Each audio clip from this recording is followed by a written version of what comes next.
Hey everybody, welcome to Metal Movies and Brewskis Live. I'm your host Matt Burke, and tonight we're going to be having on Edwin the Ace, and we're talking about his new book, The Ace Volume 3. And yeah, man, it's been about a month. It's been a while. Thanks for everybody that's stopping by. Say what's up to the chat.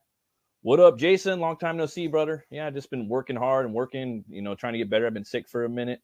There's our boy Edwin right there. He's going to be coming on here just a minute shortly. There's me, yours truly.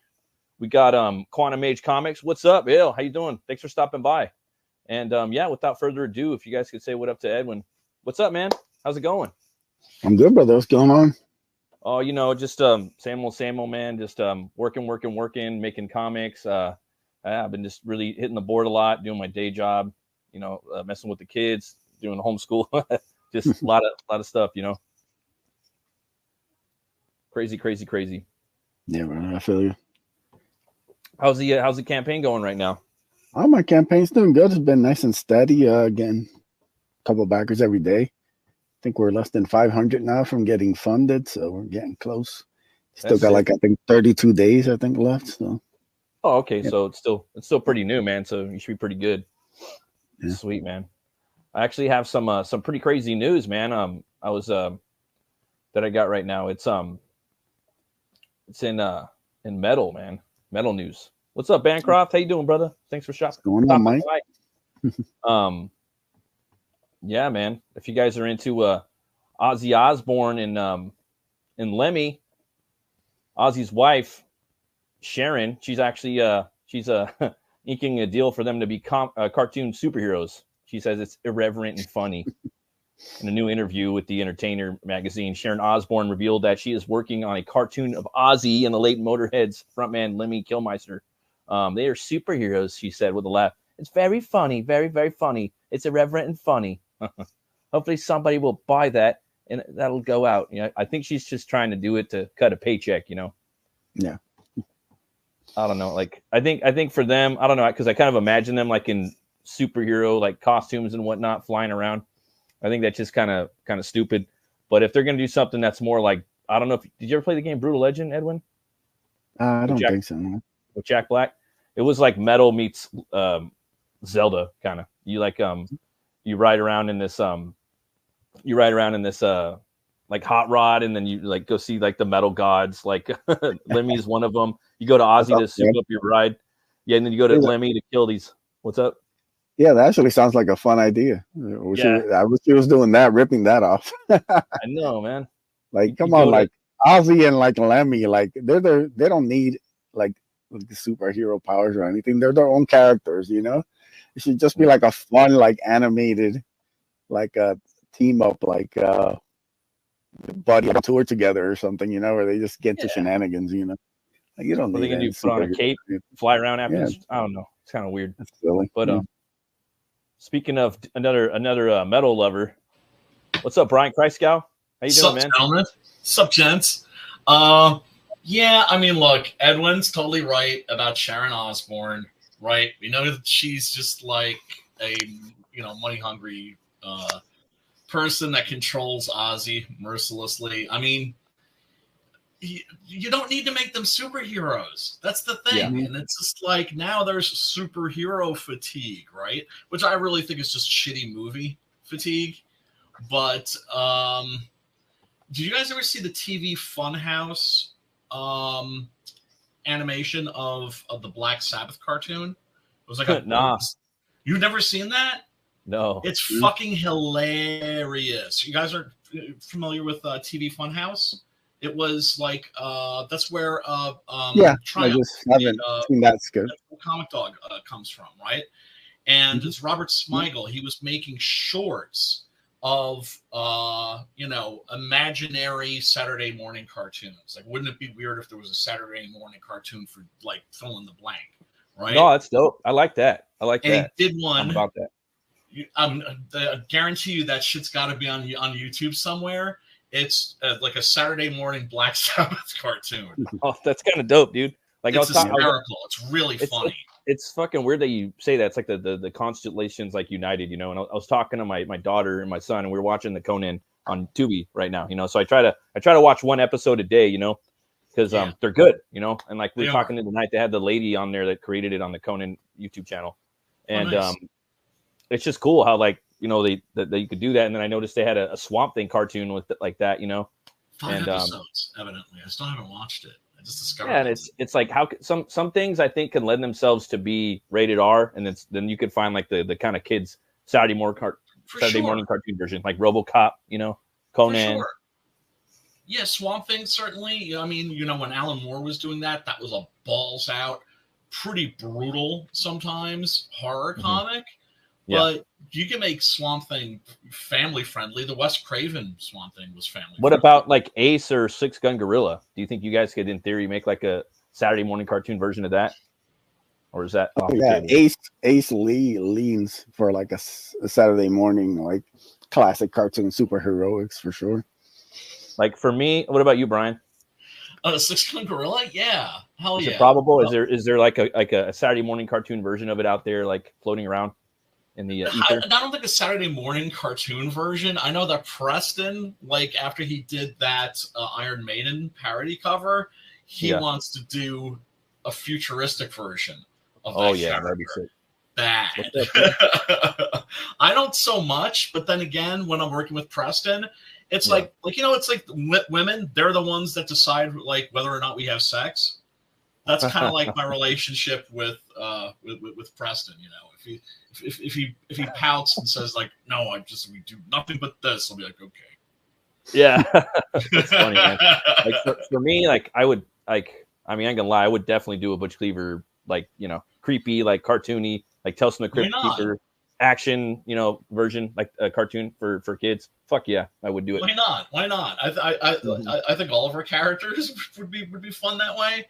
Yeah, but also it's just like we grew up watching, you know, some pretty shitty cartoons, but also some good stuff. Depends on how old you are, right? Right. Like when I was coming up, the good shit was the old shit. The good shit was like the Warner Brothers cartoons, Merry Melodies and stuff. Yeah, stuff that was like actually made for like the big screen and for like an adult audience, right? Even like the old Max Fleischers. Like I just remember looking at those as a little kid and then looking at Scooby-Doo and being like, I don't understand. What's going on? Like this looks amazing. This looks beautiful. Yeah. And you're calling that animation? You know, I mean, look, the scripts for like the Star Trek animated series, do you guys ever watch that? No. Stay forward from that. Oh man, it's not real big in Star like Trek. The scripts are fantastic. Really? They really are. But the animation, it's just like the characters are just kind of like off to the side. Yeah. And they turn their heads, move their mouths a little bit. You know? I'm not gonna lie, it's like cringe as fuck. But if you're a Star Trek fan, that's actually worth watching.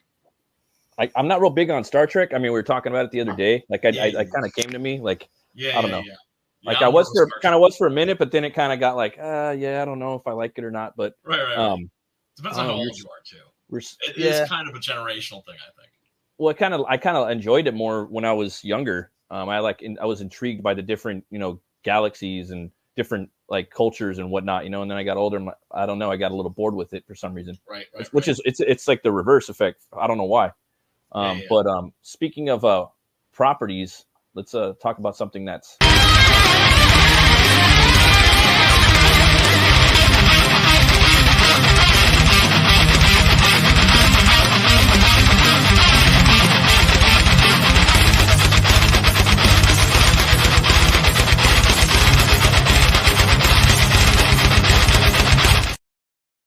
So you got the Aztec Batman. I don't know if you guys have ever seen this before. No. Are you familiar with this, Edwin? No, not at all. It looks badass. I mean, it's dope as fuck, right? Yeah. Yeah, for like an Elseworlds or something like that. I mean, it's beautiful. I mean, I studied Aztec art when I was writing that Luchadors versus Monsters comic that I'm coming out with. Tequila Moonrise. Yeah, don't give up on that. Don't give up. No. That's gonna be like the next thing. Hopefully that I do with Preston. But I did I mean, because I'm like Chuck Dixon. I do my research, so I'm like even like my villain's like an Aztec vampire. I need to learn about the Aztecs. And so a friend that's like was a archaeology major in college. And so I was like, and specifically into like Aztec shit. So I was like, which book should I read? So I read them, and you know, they had these cool death masks and everything. Aztec art is just amazing. It looks like it's like art from like another world, not from another country. Well, this I had seen. I followed Danny Trejo on a couple different social medias. He's a badass. And he posted this. This is like a few months back, and you guys go check out Edwin's campaign. I have the link in the chat right now. We're going to be getting to that soon. And I saw this, and I was just like, wow, that's fucking, a match made in heaven. It smells as fuck. And I was like, I'm gonna talk about that on Metal Movies and Brewskis Live some night.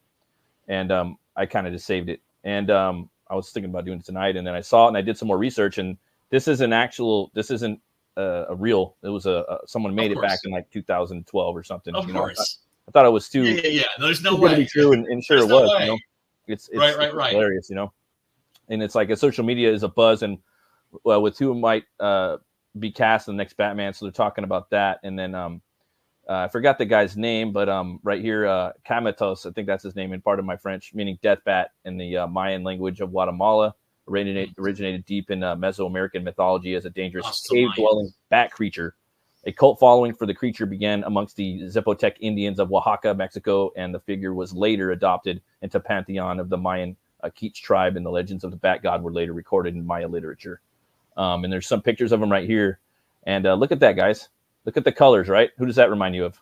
Dude, how is this not going to be an Elseworlds? So this is definitely going to be an Elseworlds for sure.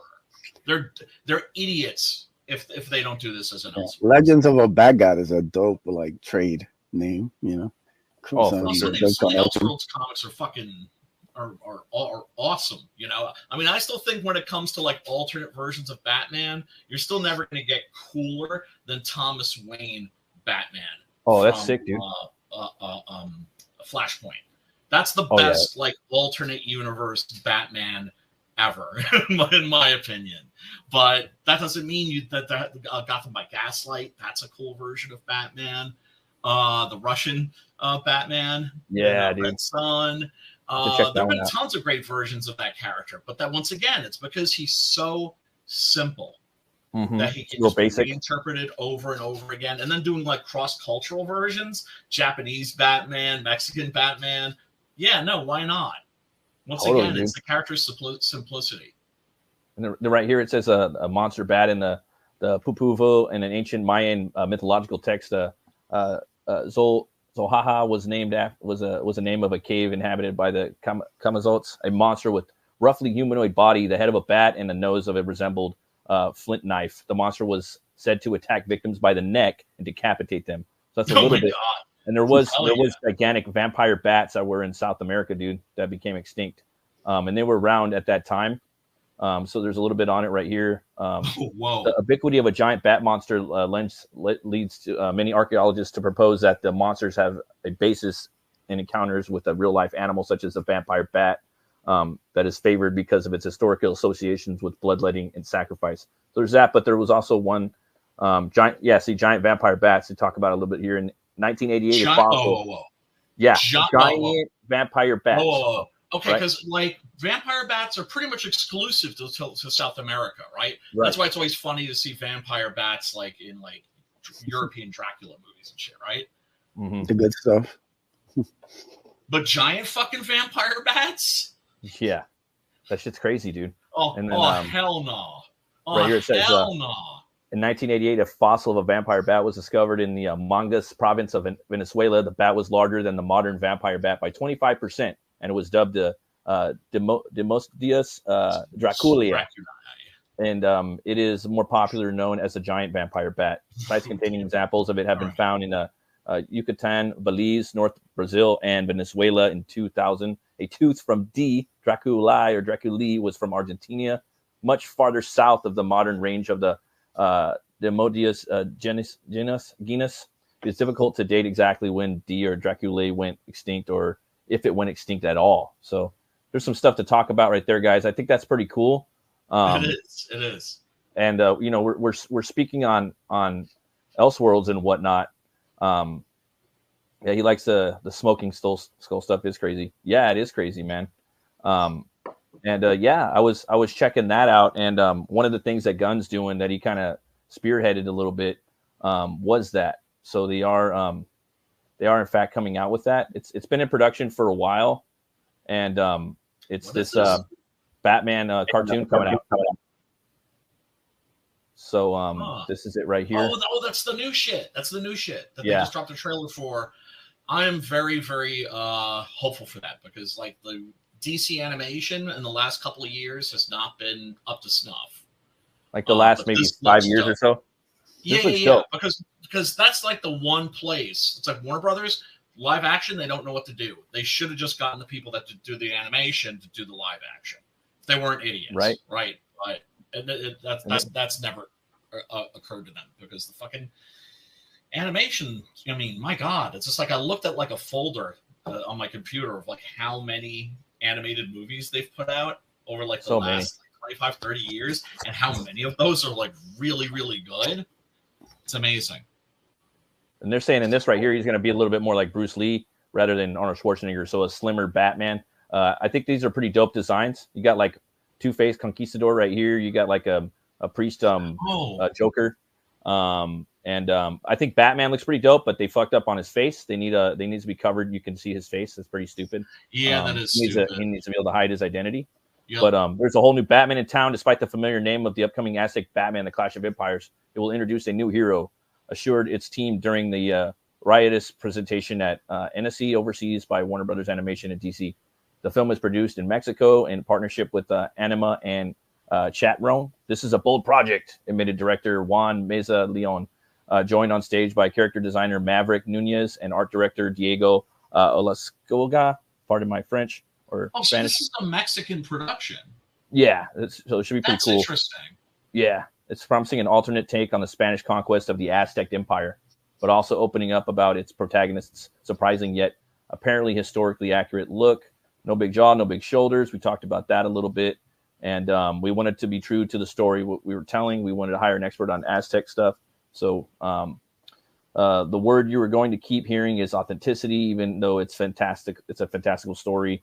And we have something different with the interpretations of Batman in the past, specifically Japan. So it's a format we're familiar with. So yeah, you guys could read up more about like what they're going to do in the movie. But I thought that was pretty cool, man. I think I don't know. I'm excited for it. I mean, look, that has potential, but they could fuck it up really bad too. Oh yeah, all that shit they could fuck up. Like I'd love to see like like they got Batman the Barbarian coming out this summer. I really want to get that. Really? Okay. Yeah, and they also have a Deathstroke Batman that's coming out. But what's his face? One of the fucking Batman, one of the Superman writers doing it. So I don't know his name, but it's like I don't know. But the art's dope. Like Panosians did one of the covers of fucking Deathstroke. I was like, bro, that dude don't give a fuck with the ink. He just like. Bam, like throwing in all kinds of crazy lines. I love Panosian's work. So they have Batman the Barbarian, which it's like the one from the Grant Morrison one where he's got the bat headdress, and they covered it kind of in the Brave and the Bold cartoon, which is pretty cool. So I'm digging that, and like but second time you guys are talking about Elseworlds Batmans, I think that's cool, you know. But I wanted to share Edwin's campaign, man. Hell yeah. We're gonna take a look at that right now. Here we go. And you got a trailer for this, man. It's cool if we show this trailer, Edwin. Yeah, brother, go for it. Sweet. I love trailers. No way. Sometimes people don't do trailers anymore. Sometimes trailers are cool. It's great if you don't have to do it.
It's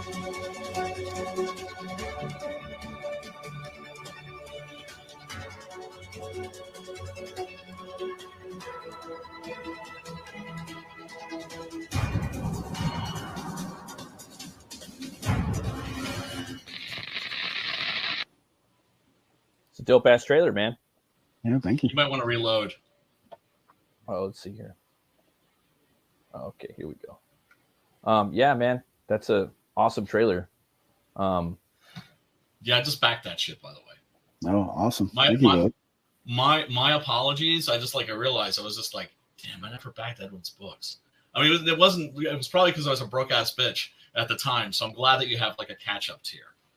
Oh yeah, definitely. Yeah, get everybody caught up, man. A lot of people have been jumping on that bundle, so you know. Yeah, man. Yeah, you gotta offer them the previous ones too. Oh, yeah. So without giving too much away, you think you can give like a brief synopsis on the character a little bit in the story? Yeah. So Ace is about the story of a young man called David Diaz.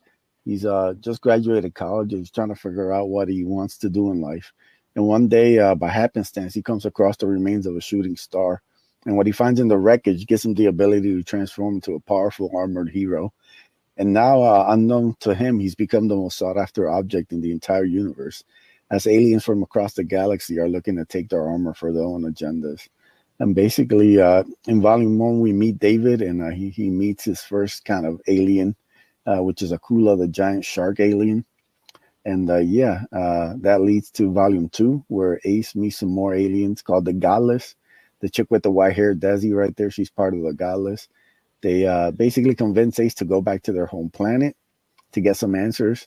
And he does. And on his way there, he gets ambushed by Angelique, which is the chick with the wings. So Desi and Ace are able to take her down. And basically, they think they're smooth sailing to her planet. And then, unbeknownst to them, a new threat pops up, which is the Hyen, these alien hyena creatures.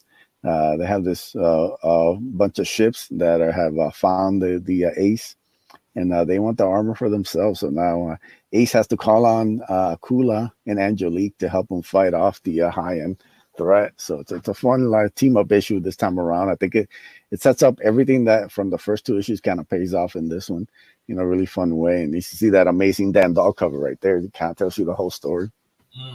Yeah, I love Dahl's art, man. I don't know, man. He kind of encapsulates a lot of my favorite artists and kind of puts it into one, dude. He's a busy guy, but I was able to find a little window where he was taking commissions. So he ended up doing this piece. Eugene colored it, and yes, brought it to life, man. I'm a big X-Men fan. Anybody who knows, so you see, it's very reminiscent of the covers with the X-Men, as a team, going on the attack against Magneto or Apocalypse or whoever. So yeah, just wanted to get that flavor for the cover, and really it worked perfectly, man. So I think it was one of the best covers I've had on any project. That's awesome. It's really sweet. It's really sweet. You got a Buys art right here too, Canales. Really gets better and better, man. Every issue, you see him leveling up, man. And him and Hal, I think they're the magic formula. It started. Hal came to color Ace 2 and 3, and like I said, they just gotten better and better. Every page that I've seen has just blown me away, and really the book really pops. It's just a beautiful looking book, pure kind of that comic goodness that I grew up reading. So 100%, man. I love the Hal's work. Yeah, and Canales' work. Yeah, and the colors they go great on here. Yeah, I'm a big fan of the first two issues. I did a couple reviews on those too. You guys can go check those out. I also have, you also have on the back right here, the Hal does his own story in the back too, a little short epilogue, I believe.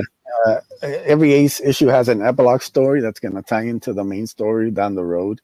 And Hal draws and colors this one, and he's a beast, man. I call him the most underrated guy in this indie sphere because there's nothing he can't do. He makes logos. I mean, he just literally just does everything, and just he always blows me away, man. Like, you know, the stuff he comes up with, the panel layouts, that's all him. Like, I just gave him like a little breakdown of each page, and then told him to go nuts, and he just kind of came up with these kind of crazy creatures, and like, so it's been.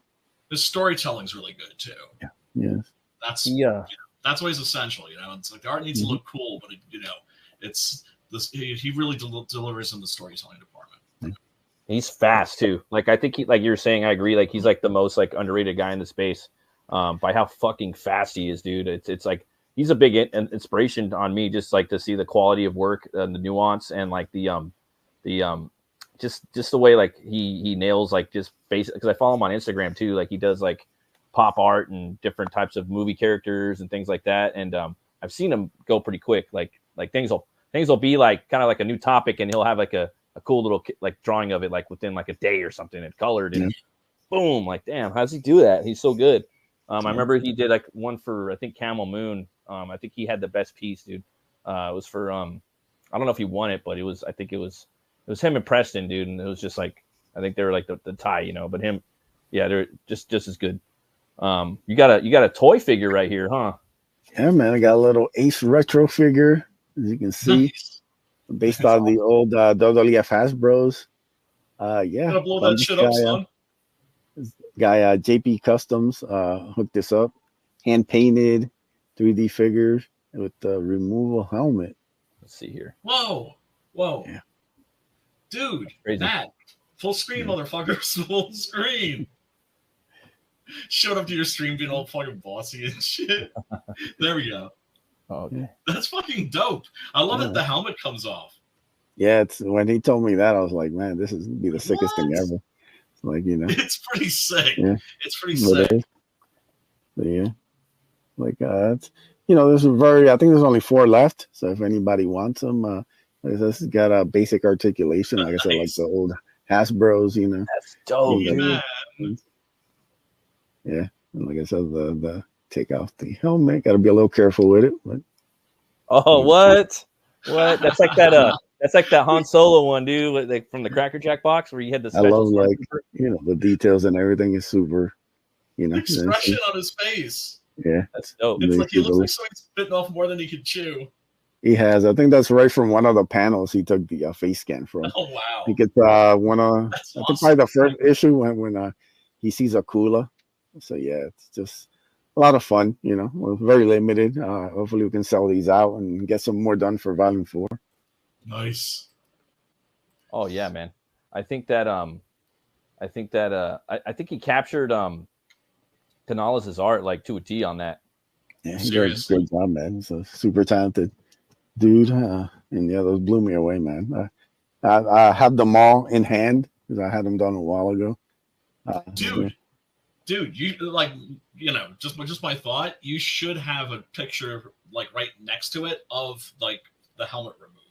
Oh yeah, I didn't even know you. You gotta do that, dude. Because to dope. me, that's like the biggest selling point too. Like when I saw that, I was like, "Damn!" And then like it looks like a Canales piece, but brought to life. Yes, yeah. No, dude, I'm glad that you blew that up because it just like it just like raised like the level of quality of that thing significantly. And you got a couple tiers right here, nothing too crazy. You got the featured one. It's like the bundle of all 3 comics. Mm-hmm. Featured. Yeah, we also have tons of add-ons and stuff, so you can kind of build your own bundle as you see fit. That's dope. Yeah, a lot of people are jumping on like the main bundle there, which is good. Ace 1, 2, and 3. Yeah. You know, like I said, each campaign has exclusive covers.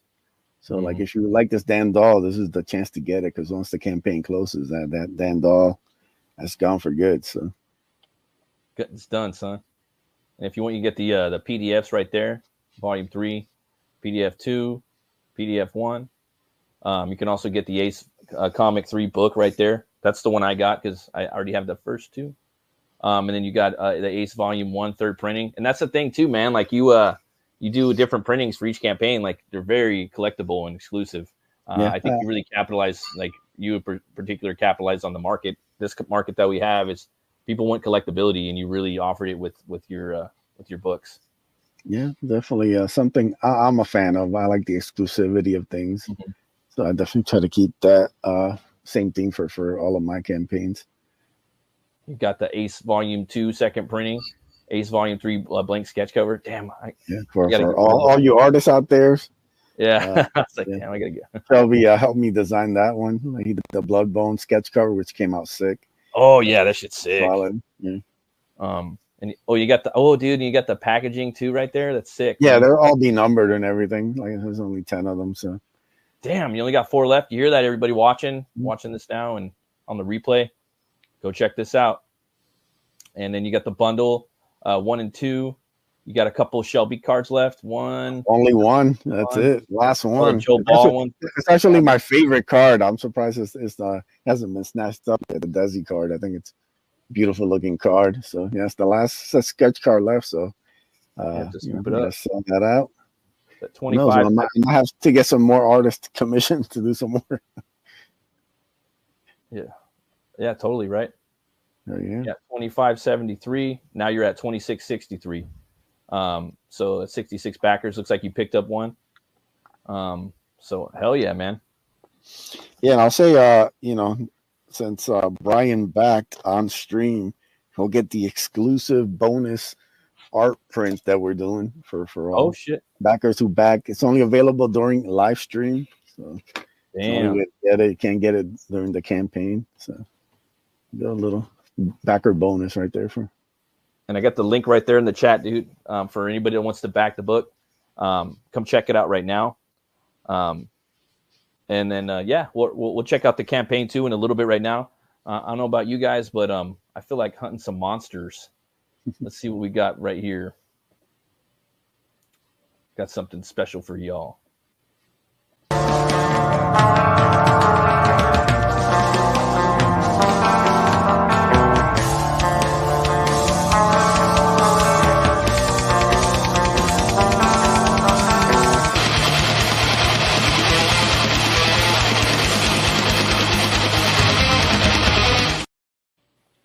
So right here we got the Almas is an ape-like cryptid reported from Central Asia. They are said to inhabit the Asian mountains region of Pamir and the Caucasus, as well as the Mongolian mountain range in the Altai.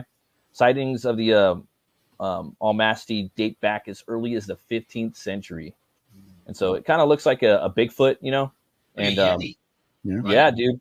And I think that there's just like a lot of different like primates that are out there like roaming around, you know what I mean? Like that are still probably dying off of different subsets, you know? I guess the description of it is it's walking upright just like a human. In fact, it looks more like a human than a Bigfoot type creature. It's even said to craft clothes and tools. It's said to resemble a living caveman.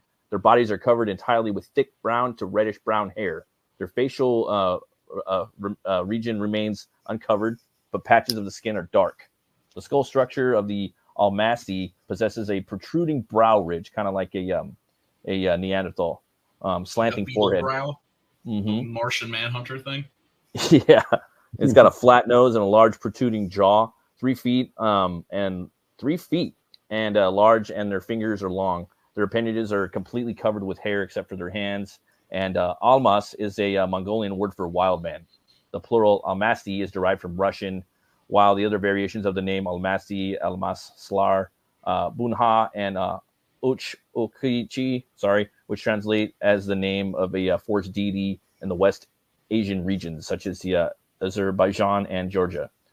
Current accounts of the most recent sightings of the Almas locate it near the southern part of Mongolia, although the Altai Mountains and Tian Shan Pass near the northern border of China. Let's see, the first described in historical records in the 1400s, and Almas is used to refer to in one organism, but a community of many. These individuals are described as subspecies of humanoids. The group of humans and primates, like orangutans, gorillas, and chimpanzees, belong to it because they don't have a tail. The Almasti resemble the appearance and body framework of Neanderthals. See, there is like Neanderthals. Another species of humanoids which roamed Western Asia, far north of Africa, Europe, and became extinct about 30,000 years ago. So pretty crazy. They're bipedal organisms which can walk upright and on 2 hind legs. So, and they got that cone-shaped head, dude. That's like a major thing about them. Yeah, I love that. I love that look. But I mean, remember, like the word orangutan, like means in like whatever it is they speak in Borneo, it means man of the forest, right? And so I'm just, the likelihood is that it's probably like some kind of primate. I've been seeing, like, I don't know if it's because of the show and just a lot of like, I've been getting a lot of like kind of caveman and like Neanderthal and like different subspecies of human and, you know, or maybe just species of humanoid and primates. I've been getting really inspired, man. Like I'm kind of wanting to do a book someday. But anyways, I think this is crazy. Check this out, guys. Accounts from Russian historian Professor Boris Porchev in 1964 explained that the Almas appeared to have a cone-shaped skull and teeth structures were similar to humans, except the canines were wider. Porchev was reported to have encountered the descendants of the Almasti, which were grouped in families that dwelled in holes in the ground. Porchev further describes the human-like beings as having excellent swimming and running abilities, a foul odor, and a diet that consists of small animals, vegetables, and fruits. The Almasti, as nomadic creatures, have traveled beyond the areas of Mongolia in which they were frequently sighted by farmers and villagers. Stories reporting dating back to the last 50 years have located the Almas community around the Caucasus Mountains near Russia and the Black Sea. This is the one I really want to talk about. One of the most recent expeditions that aimed to locate the Almas was by Russian cryptozoologist Dr. Marcin Kaufman and Frenchman Sylvain Palix in 1992, similar to the findings of Porchev. The date gathered that Kaufman describes the Almasti as large hairy creatures weighing at 500 pounds. You know what? Those are cool, but there was something in here that I read. There was something in here I read, and I don't know if it was in here, but that a dude he like lived with one of them, you know, and taught it how to do a bunch of shit. Well, here's the crazy part for me, right?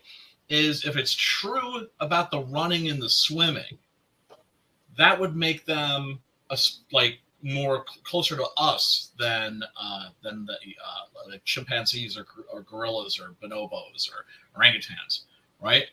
Which because that's the thing about apes, they can't swim. That's why when you see them at a zoo, usually there's like a moat of some kind. They ain't going nowhere. Yeah. In fact, there's a video on YouTube of a guy that rescued a drowning orangutan.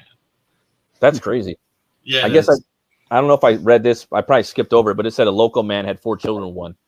It took a tooth sample. Oh, interesting. And that the children were tested, so they could be real. So I don't know. And there's pictures. There's more pictures of it on Google. You know, and no it fossils. just has. No fossils, right? I don't know, man. I just thought that one was kind of trippy, you know, because it was like one dude saying that he kind of made it with one, had a bunch of kids, and he was like training her how to do stuff, like she was doing laundry. He's like over the head, like bonk, you know. I don't know. I thought that was funny, but that was cool. I remember they discovered the fucking you know, a lot of people forget about this when they discovered the hobbits. Yeah. Right? These like little people that were pygmies. But they had like heads like the size of grapefruit, I think. I remember like when that happened, I was thinking like that should have been like a discovery that was everywhere. Right. That was the discussion of it. That should have been all over the fucking news and shit. Nah. Because that stuff reeks too much of evolution. I think. Totally, dude. And then on here, I don't know. There's this band that kind of blew up. They're pretty big, like 15 years ago for sure, maybe like 10 years ago. You guys ever heard of the Black Dahlia murder? Yeah, not familiar with them, but I've heard. Yeah, they blew up. They're pretty big, and then the singer died like maybe a year or two ago. I mean, I didn't listen to them too much. I heard them a couple times. I thought they were pretty cool. I like a lot of their guitar work, but they actually released a new song, and I haven't heard it yet. But I'm going to listen to it now. Rare, embracing every version of yourself. To both? It's a Ford commercial. You're giving me a flashback to my last girlfriend. Yeah. It's horrible, man. So much time in that fucking place. Rare beauty, only at Sephora. Here's this right here, though.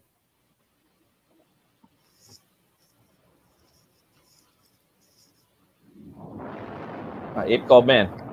You're just talking about that.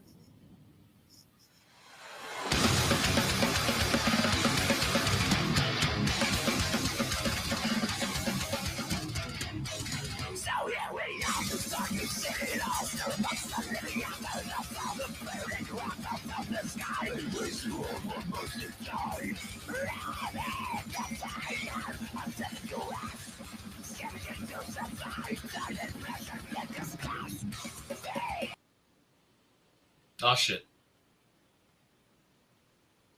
That sounded a lot harder than I expected. For some reason, I was thinking that they were one of those pretty boy bands like Avenged Sevenfold.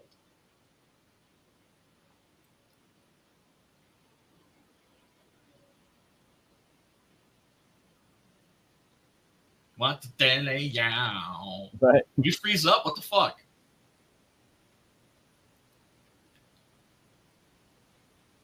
That sounds pretty dope.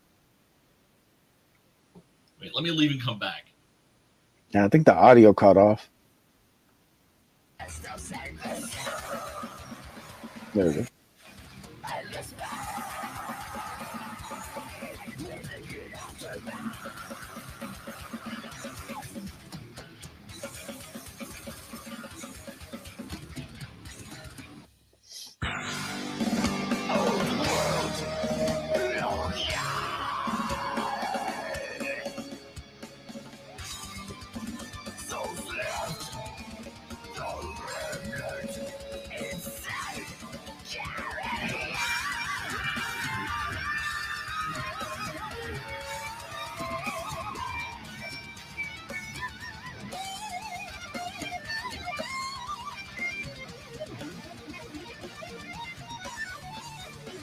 Ooh, cannibalism. That's metal.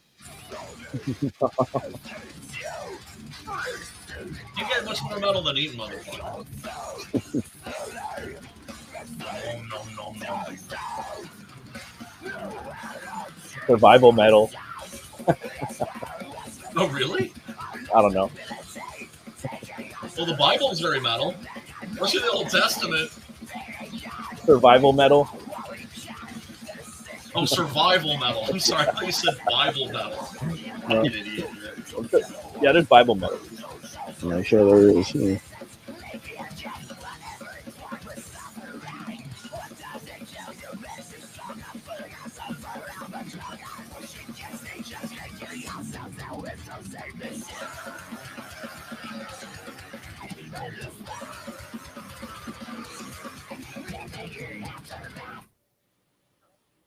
Yeah, that was okay.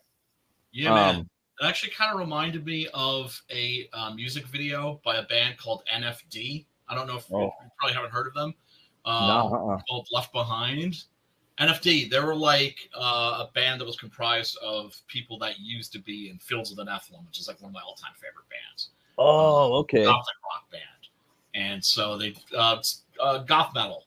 You know me. Like when it comes to like, I love metal. When it comes to my subgenres at heart, I'm a goth metal dude. You gotta keep your goth. That singer Dark Tranquility, he started a goth metal band. They're called like Cemetery Skyline.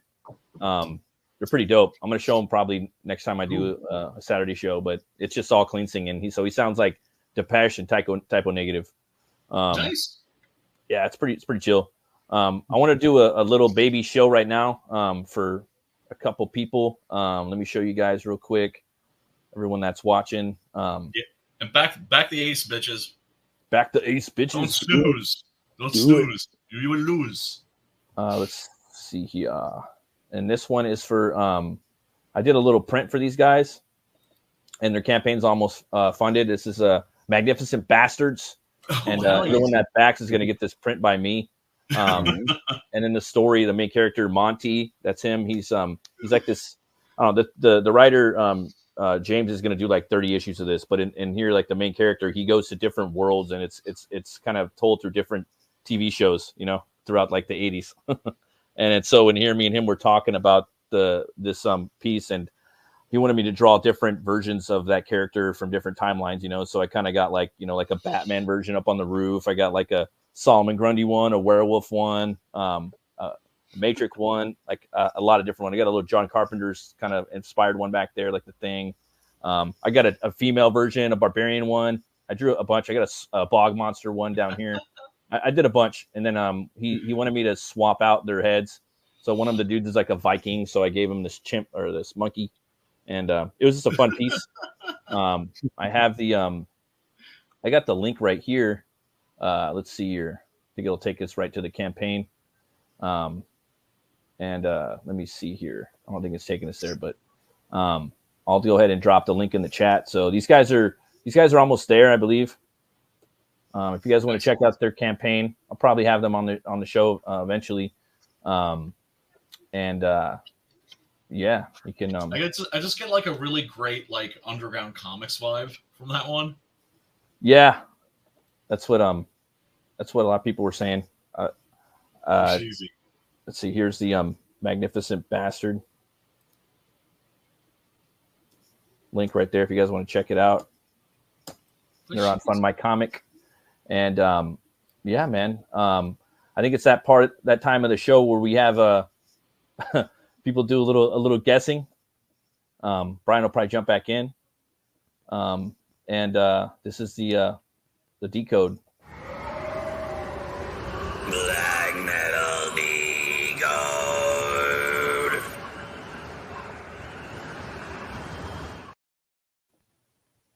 So let's see if you guys can figure this one out. This is actually like a really, really easy one. This band is if I said where they're from, it would kind of give it away. But yeah, it's an extremely easy one. These guys are folkish. They go all out. They get into character. They dress up when they play live. They're really good, very talented, but they bring the live performance and the aesthetic to go out. I think Guar, a lot of those guys, I don't know, like when you're playing shows and if you're in a band, I think, half of the thing is the music, but the other half of it, you got to bring it live, For sure. So these guys do. Oh, fuck. Usually, like, I don't know if I have to like back further away from it. You know what I'm saying? Yeah. It's pretty easy. This is a pretty easy one too. All right, I'm gonna give a hint. They're from Finland. They're from Finland. Okay. Yeah, that's not helping me. Yeah, no. You almost got it, Brian. You almost got it. You almost got it, Brian. I got thrown in the towel. I'm sorry. I'm tapping out because then I'm just going to be guessing. And then if I guess and I'm right, that doesn't count as a... No, it does. Anything goes, man. Life's metal as fuck. And it can't count. There's no rules in life. Skin troll is what it looks like to me. Nope, it's Fin Troll. Fin Troll. Yeah. Okay, that was close. They've been around forever. One letter? God damn. Yeah. They've been around forever. But yeah, I think that was pretty funny. I got some pretty cool comic book news, some other stuff I wanted to share with you guys. Yeah. I just put this on my pull list. There's a couple books that come out I still like with the Conan books and Deathstalker. Deathstalker. They got one more. I'm really enjoying that much more than I should. And yeah, man, check that out. I did a little review on those. And this is the EC. They have new No More Crypt Keepers. They have 3 new hosts right now. You got the Gravedigger. That's him right here.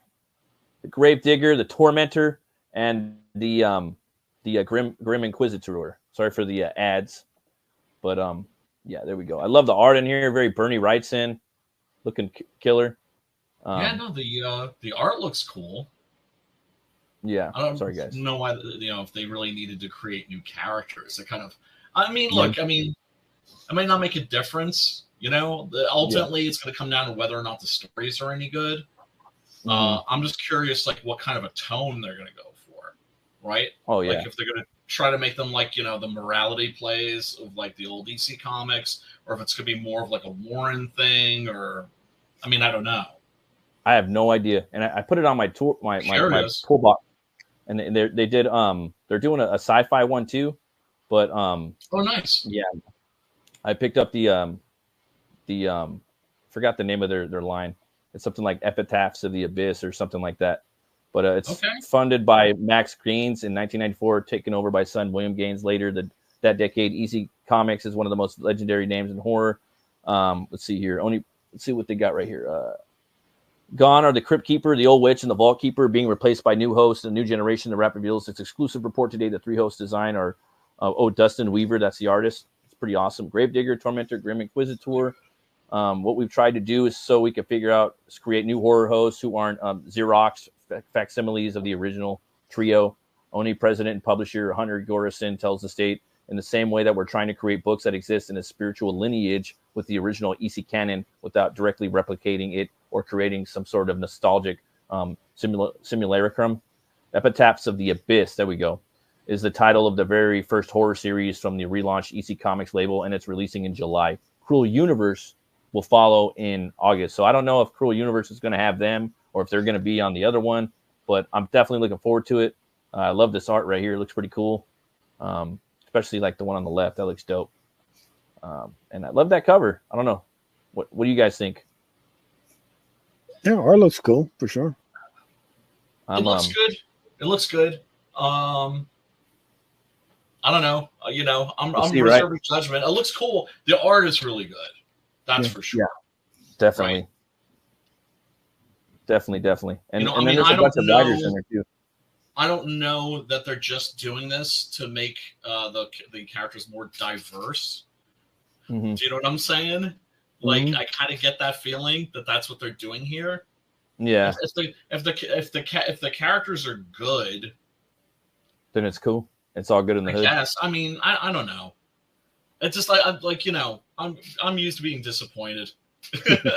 Yeah. Pretty much. You know what I'm saying? I'm always like a little cautious. Yeah. But yeah, no, I mean, I'm lucky enough to have like a LCS, so I will definitely grab it if it's on the rack. And Brian, you got a campaign up right now too, huh? I do.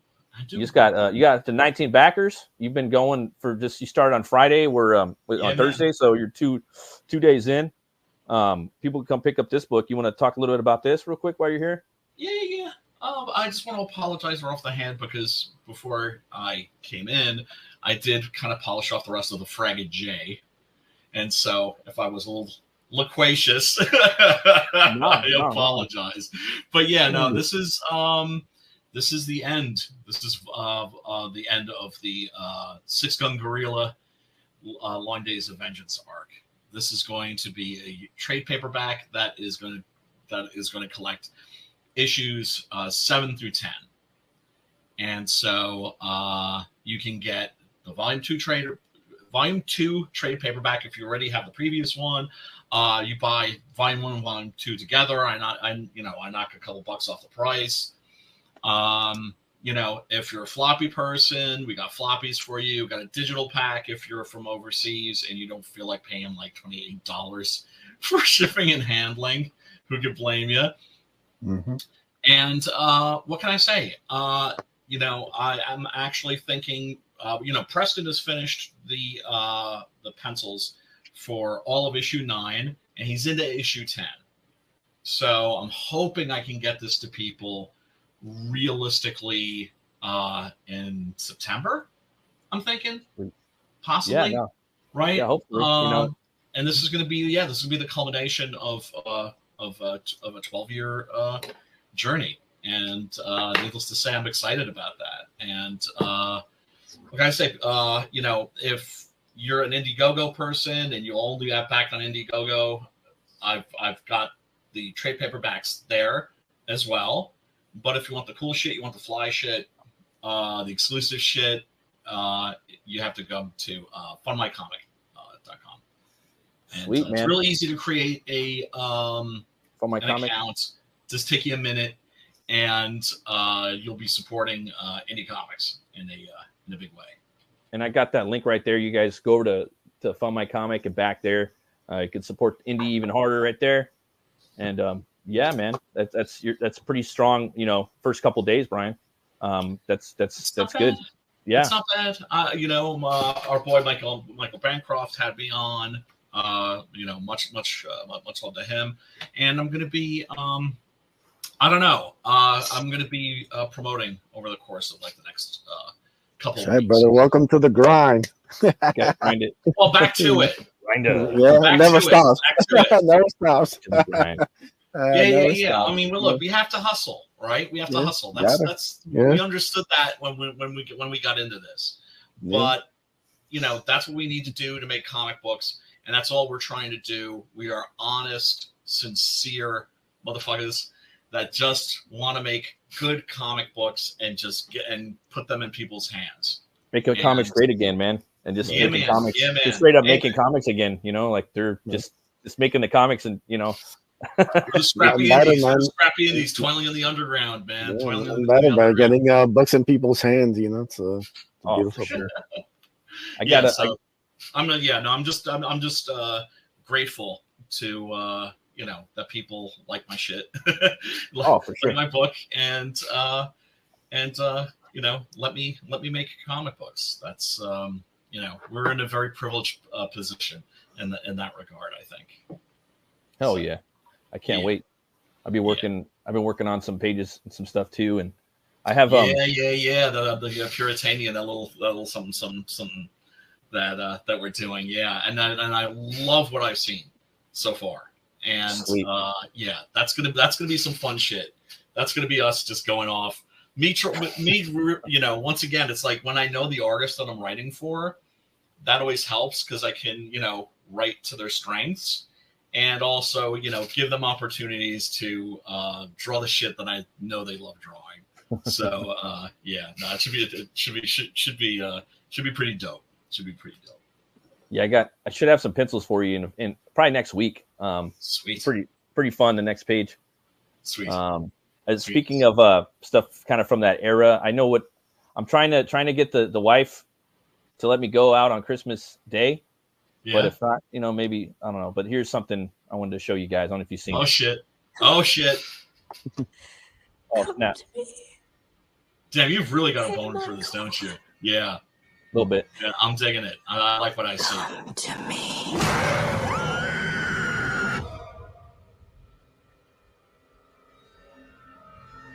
Professor, my dreams grow darker. Does evil come from within us or from beyond?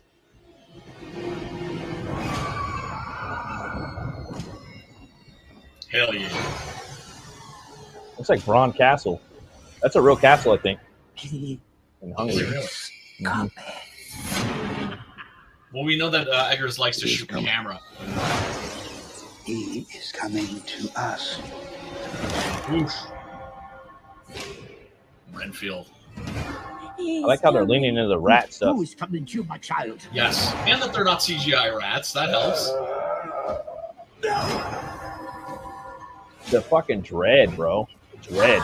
Really solid. Gothic fucking horror. This is what the Universal movie should be like. 100%.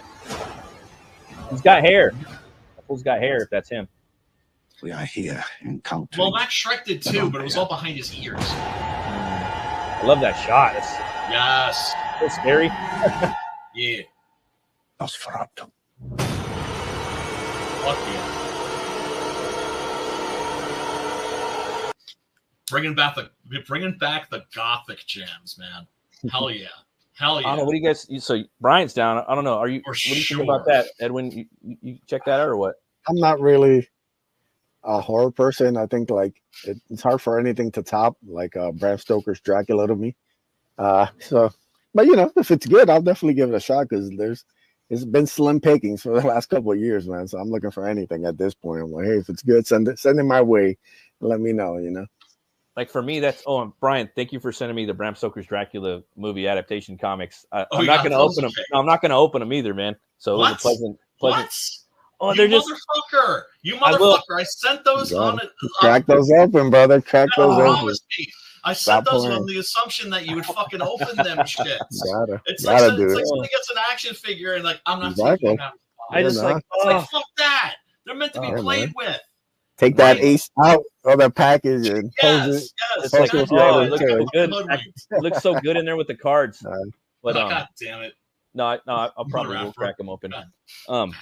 Faster. But Edwin, I was thinking like I was looking at that trailer and I was like, damn, dude, because Bram Stoker's it's my favorite movie. It's in my top 3 with RoboCop and Conan, right? Incredible. And I was just like, damn, that trailer. Like I didn't think Dracula looked that good, and since then, like this looks just. I think it's almost up there. We'll see though, because I really like the Northman and the last movie that kind of got close to it, but then it just like it almost got there, but went was the fucking Last Voyage of the Demeter. I don't know if you saw that, but. That got pretty good because it kind of got the feeling of Bram Stoker's Dracula and Nosferatu together, and Oh, that movie's a hard recommend. So good. But it almost got there. But I forgot the name of it, but I think the last really good vampire movie I seen was it Shadow of the Vampire? Yeah, that was good too. That came out at the same time as Bram Stoker's Dracula. Yeah, and it had Willem Dafoe in it too. That was funny too, because he plays Max Schreck, and then here he's playing Van Helsing. So it's kind of weird, you know. It's kind of like that weird. Yes. That's when everybody tries to make everybody tries to make him like too like, you know, he's almost like James Bond, almost like I don't know what people are going for. Like, he's the rat. Like he's like in Nosferatu, he's the fucking rat. You know, he's the rat. Like you always got to lean into the rat. You know, and then you know, like Bram Stoker's Dracula, you get a lot of the monster in there too. You get, you know, the bat a lot and the wolf. You know, the shapeshifter. The shapeshifter a lot, but you get those beasts. You know, and then you get play a little bit of the Nosferatu when he's Count in the beginning of the movie with the bra on his head. But then also like in the Last Voyage of the Demeter, he's a fucking fiend. He's a monster.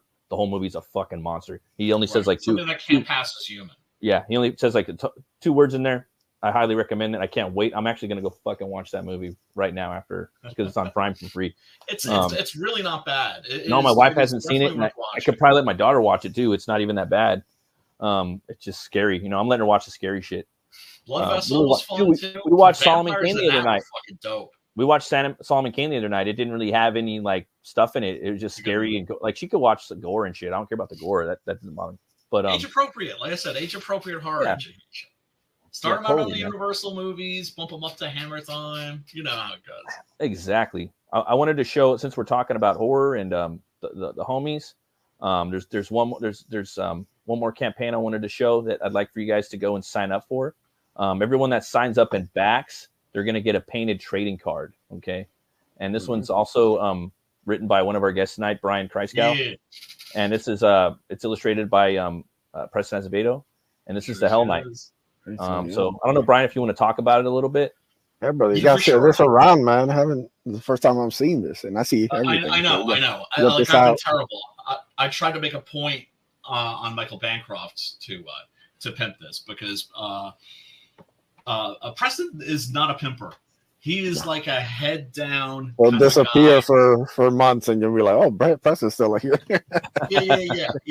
I'm like a painted masterpiece, right, and you're like, right, "You bastard!" Right. So I have to fucking grind for his ass to make up for his slack. This was like started out as a backup story in the first Doc Salem, right? And it was like a little 2-pager, kind of a little goofy cartoon, right? And then he thought, well, geez, like, what if I actually tried to play this character straight? Like, is there like the potential there? And so he asked me to write it. And at first I was just going to like come up with my own background and everything. And then I was like, no, it's just like, this is his baby. So look at the original story and see if there's something there to mine. And I found some pretty good shit. And this is very much kind of like clearly a cross between like Jack Kirby's The Demon, also 70s Marvel horror vibe out the ass, Son of Satan, Ghost Rider. But the twist is that the guy, Gareth, who, because he was originally called Gary the Hell Knight, right? So I named him Gareth. He's somebody who's a medium, which means that he can communicate with the dead and has like his entire life. And one day his best friend, who is a ghost, tells him, like, they're coming for me. They're going to, my soul's going to hell. I need a place to hide. And he's like, okay. So he invites him in and finds out that his friend has actually the whole time been playing him. He's just a demon that wants to possess his body so he can basically patrol the 7 gates of hell. Because naturally those gates are a little porous sometimes, and shit gets out that's not supposed to get out, and sometimes shit gets in that's not supposed to get in. And so he lives this double life as a medium, like a celebrity, like one of those douchebags that goes on like Sally Jesse Raphael and like tells people in the audience, that their dead relatives say yo, except he's for real. And then of course when the time comes when he's needed, the Hell Knight comes out, takes control, and does some very, very metal things. Like I said, it's just like when I'm writing something for myself, it's different when I'm writing it for somebody else. For like an artist like Preston, I'm just like, okay, I write it knowing that this is gonna like set everything up so he can just like go off. And smart. And he's going full and he's going full fucking Preston on this. To me, it's like you have to embrace the collaborative nature of the medium, and you're just going to end up with a better comic book. No, I agree. Like you could kind of get someone that's like yeah, he draws horror and stuff, but maybe I could get him to draw like superheroes, or he draws superheroes, but can he draw horror? And a lot of the time it's like, I don't know, you could push people into those genres, but then sometimes it's kind of cool to find people that are like, that love to draw a certain genre. Yeah. I mean, famously, Mike Baron invited him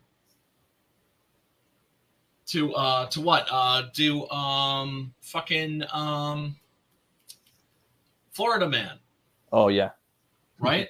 And Preston was like, nah, sorry.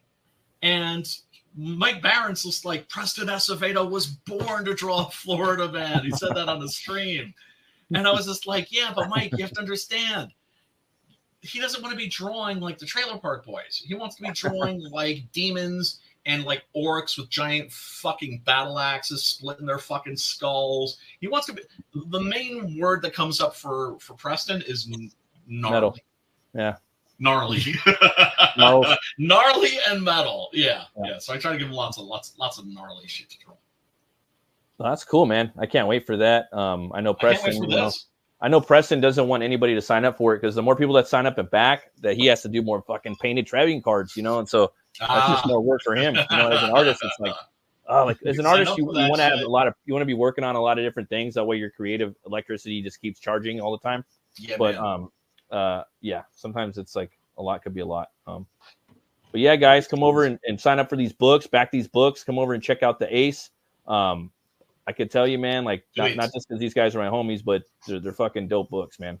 And thank you, dude. You're always putting out an entertaining experience, and it very very transportive, both you guys. And thanks, bro. Yeah, every book gets better and better, and so yeah, man. I love that action figure. That's the mission. Action figures. Yeah, man, just trying to keep throwing curveballs, keep throwing curveballs to people. You got. I mean, like I did the Slam Buddy last time, which is a lot of fun. I was gonna say. You gotta change it up, Yeah. I want to get done. The best thing about it. Yeah. I think it's the only other one I have left. I think my niece took my other one. So. Oh no. You should do one of Ace too, man. That'd be sick. Yeah, you should. I'd love to. Like take him off the top rope, jump off the couch, do like a little.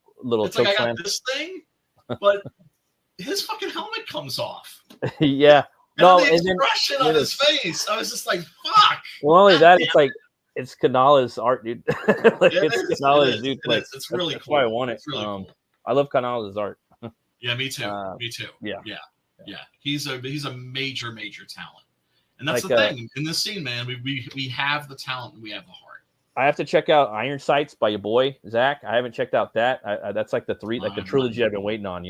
So I do want to pick those up. I'm a big fan of Canales, and I love what he did with the with Reticulous and the Abductables. Those are like two of my favorite. Abductables was great, man. Like so good, so good, so underrated. Like such an underrated book. Like when it came out, so underrated. And then crazy. Another character, like a lot of guys left from our space. Back when that was one of the creators. Was it Derek? I think Michael Derek. Yeah, Michael Derek. Yeah. He was so good. I don't know. He just bounced. Like just a lot of people just kind of. It's like not easy, man. Like it gets to you if you don't have the support system.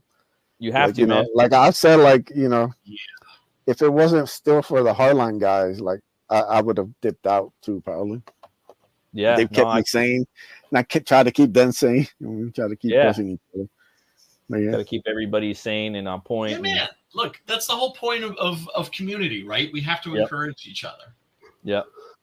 100%, man, 100%. And remember, with the grind and everything, to have fucking fun, right? Yeah. Because if we're not having fun, then we're being unprofessional. You know what does make it fun when these books get funded? Yeah. I have a lot more fun. I have a lot more fun once I know it's funded. Oh yeah, well, you're almost there, and you've got what? You still got 31 days left. 31 You'll make days, it so. for sure. Yeah, you're gonna get it. Yeah. For sure, man. Also, folks, remember, if you can't back, right? Like I just backed for the first time because I couldn't previously because I was a broke ass bitch. Now, luckily, I'm not a broke ass bitch. I think I can fucking back shit like this. If you can't back it, share the link. It 100%. really takes you like no time, and it makes a big difference because the biggest issue we have is just getting people to know that we exist. Yeah, I would say people like if you have a friend or you're in a Facebook group or whatever that is into this stuff, send them a link, man. You never know. Like I've had people just recommend and stuff, and people next thing you know they're backing and they follow multiple books. People just need eyeballs on it. So they do. Like me, like you got like if you're big on Instagram or whatever, share it out there. You'd be surprised, man. Just as long as you get new eyeballs on it. If I see something that's like on Kickstarter or in the store or something, and it's like something I really like, and I have the money, I'm gonna back it right there, And if it's someone I know, like, oh damn, this motherfucker fulfills, like I'm gonna back it, And I know Edwin fulfills like with the quickening, so it's like I don't gotta worry about it. I got like 5 of his books all ready, so I don't even have to worry about it. Edwin, please tell me this isn't going to be like a bonus, series. I'll say that again, brother. Tell me this isn't going to be a 10-issue series. Because, I always tell people, like, don't start out, don't make your first thing like fucking 10 issues. Nah, this is like, this is basically the first arc is the first 4 issues. Okay. Cool. Each arc is going to be like kind of like the traditional, it could be anywhere from like 4 to 6 issues. Right. And then each one can be read on its own. But you'll get more if you get like each thing. Like I said, you'll see the growth, especially like I said, just rereads for anybody, even if you have like 1 and 2 already. Give yourself a refresher before you read 3. I think you'll see different stuff that'll pay off. You have to, man. So it's like a lot of us, we put out our books like we don't put them out every month, So like sometimes if I'm gonna go do a review for like a second issue, I like to go back and reread it, Sure. And it's fun. It gets you right back in there into that world again. You know what I mean? And the another cool thing about Ed is he's got a bunch of different IPs. He's got this one. He's got fucking Bloodbone coming out. I can't wait for that. Yeah. It's that big brutish one. He won't tell me. Gonna be sick. He ain't telling me nothing about Bloodbone. Like why he's so. And I love I keep our secrets. I'm trying to make him like Logan. Before they gave you all the secret sauce on Logan. Yeah, no, that's keep that secret, Keep that mystery, dude. You have to, and then you have the Raider the White Leopard, man. White Leopard, man.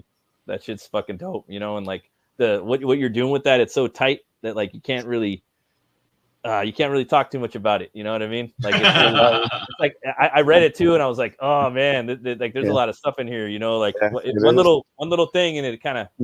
But I have an idea what you're doing with it.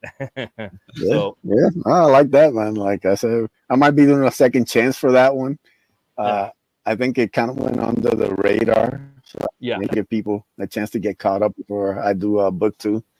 It's the thing. Like thankfully we have these platforms that are available to us. So why not take advantage of them? Yeah, I think that personally, like this is just my personal thing. Like I think that each one of these platforms. They have their own like clientele, and so you have to go to them. They don't come to you. So if you don't go to them, don't expect them to back your book. Unfortunately, it's just business, Yeah, sure. You got to go to Kickstarter. You got to go to Fund My Comic. You got to go to Indiegogo now. And if you could go to the Zoop, that's cool too. So it's anywhere that we're available. So plan on testing out in the next year or 2. Yeah. Hell yeah. 100%. Well, thanks, boys. Thanks for coming on. I had a blast. Dude. Thanks for coming on all late, but this is my metal midnight time. I might call the show midnight. The time that I'm up, man. Oh, really? Oh, okay. I'm usually up. I'm always looking for late streams. I'm always like, who's streaming late tonight? Because this is the time I get to sit back and relax a little bit. Oh yeah, for sure, man. And for me, it's like I'm off on the weekends now, so I get off pretty early, but I got a lot of stuff to do now, and I've been really like head in my art. I've been working on that a lot, and for me, like the only time I could do a stream is usually like late on the weekends if I can, you know. So thanks for coming on. Yeah, man. And where can people find you at now, brother? Yeah, man. So you can find me on Twitter. I'm at Edwin Aces. Any news or anything, that's the first place that I go to. And please go check out the Ace Volume 3. We're close. Help get us over the mark. You guys rock. Yeah, everybody. Thanks for coming by. I don't know when I'll be doing a stream next, but if you guys want, you can still check out. I do comic book reviews and whatnot. I do have my Butch Cleaver book available whenever you guys want to check that out. Always remember to be bold, be brave, and roll the bones to know your role. I'll see you guys later. And please stay metal.